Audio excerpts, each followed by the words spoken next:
نکاتی که بعد از 10 سال از ظرف شستن به دست آوردم. وقتی که 15 سالم بود ازدواج کردم و 17 سالگی شدم بانوی خونه خودم. با اینکه خونه بابا به مامان کمک میکردم، ولی مواجه شدم با زندگی واقعی متفاوت بود.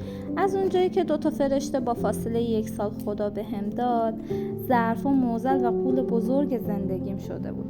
اما بعد از بچه سوم انگار خدا گفتش دیگه وقتش حرفه‌ای بشه.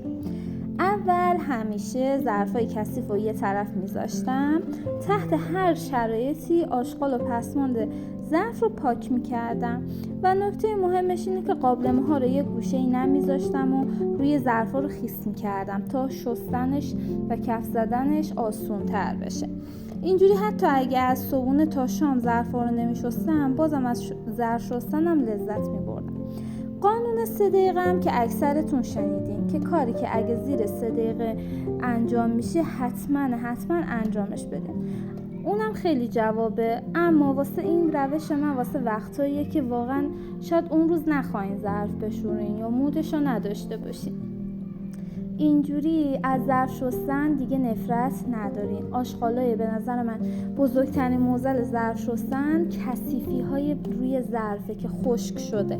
شما اگه اون کثیفی ها رو سعی کنین کمترش کنین، ظرف شستن واسهتون عین آب خوردن میشه. توی 10 دقیقه میتونین کلی ظرف بشورین.